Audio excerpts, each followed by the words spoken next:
Change it up. Change it up. I found all these coins on my sofa and put them in a jar. How much money do you think is in there? No idea. Me neither. Want to count them? No, just grab the jar and follow me. I didn't know there were machines that count coins. Yep, you'll find them in most grocery stores. I like counting coins, but the machines is faster. The total came to $16.07, 3 bills and 3 coins.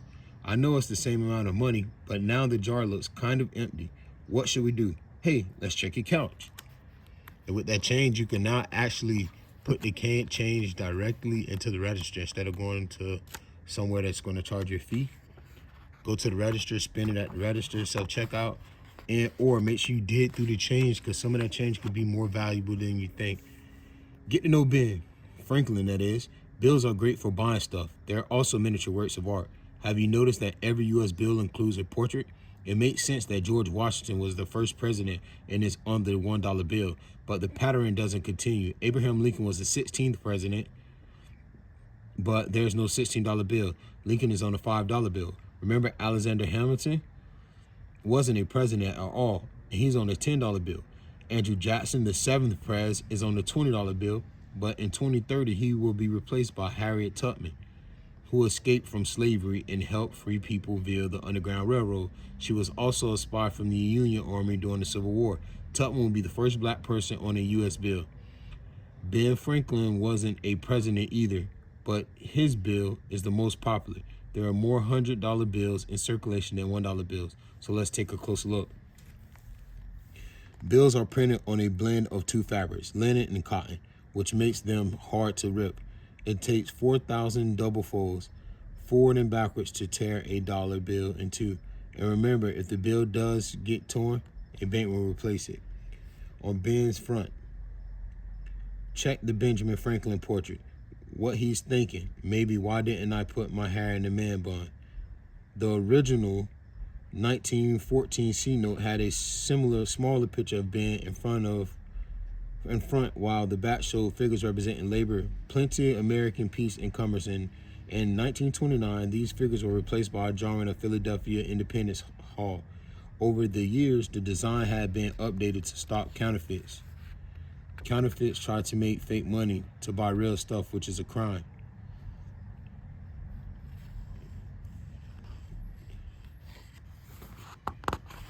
Well, that was 1.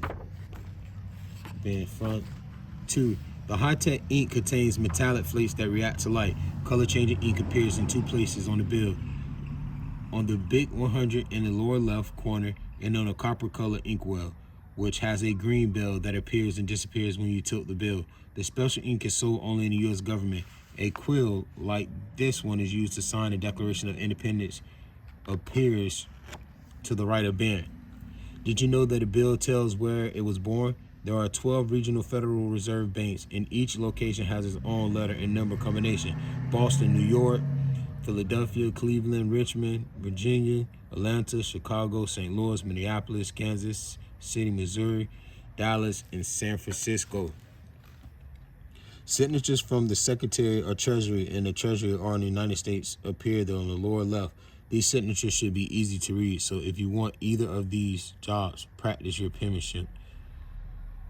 Don't even try to reproduce a U.S. banknote on a printer. Small yellow 100s trigger software that stop the copyright process. A blue 3D security ribbon is woven into the paper. When you tilt the note, the bells inside the stripe turns into 100s. The words "the United States of America" are hidden in Ben Franklin's collar in a tiny, tiny print. Can you read them? Rub Ben Franklin's right shoulder on the bill with your finger. It's intentionally rough to the touch. Some words from the opening of Declaration of Independence appear on the right of Ben's portrait. July 4, 1776.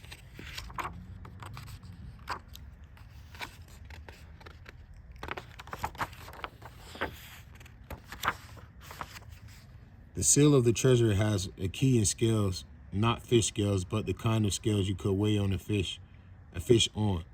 A serial number is a unique combination of numbers and letters that appear twice in the front of the note. The first letter of the serial number tells you the year that the bill was printed. For example, J 2009 equal 2009. The letter cycle through the alphabet. The letter O and Z aren't used because O look like a 0 and Z is reserved for the test prints. If you hold the bill up in the light while looking at the building, you can see Ben's ghost on the left-handed side. Spooky, huh? On Ben's back.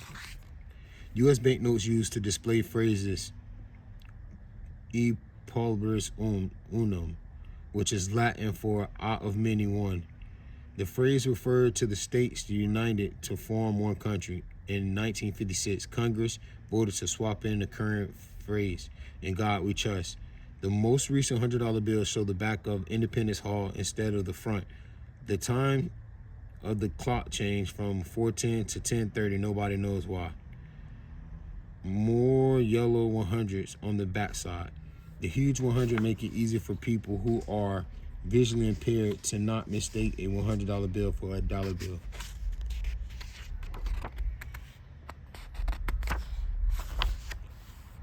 Let's play bank. Let's play bank. Good morning, sir. Welcome to our bank branch. I'm your teller, and I'm here to serve the bank customers. Will you be making a deposit? That means putting money in, or withdrawing? That means taking money out. I am making a deposit. I found these on the beach. It's pirate booty. Booty still cracks me up. Okay, just pretend it's cash. You'll keep my deposit safe. Yes, that's what banks do. We keep track of your money too. Great. And how do I turn my deposits back into cash? You make a withdrawal in person, or you can use the plastic card connected to your account at the ATM machine. Do you know what ATM stands for? Yes. Activate the money. No. Abracadabra, there's money. No, I give up.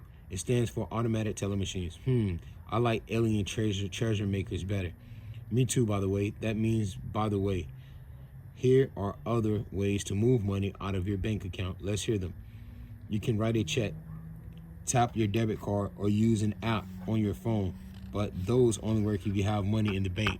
Correct? What if I don't have enough money to pay for something really big like a car? Our bank can loan people money to purchase cars and homes, pay school tuition, and even start a business. We do charge you for the use of money. The fee is a percentage of what you borrow, and it's called interest. Charging interest on loans is one way that a bank makes money. Hey, I'd like to start a business. Can I please have a loan? You have to speak to our loan officer. One moment, please. Hello, I'm the loan officer. Would you like a business loan? Yes. Are you 18 years old? Not yet. Then legally you're too young. So I'll go get the teller. Hello, how did it go? Not great. I really didn't care for the loan officer. She doesn't make the rules. Any other questions?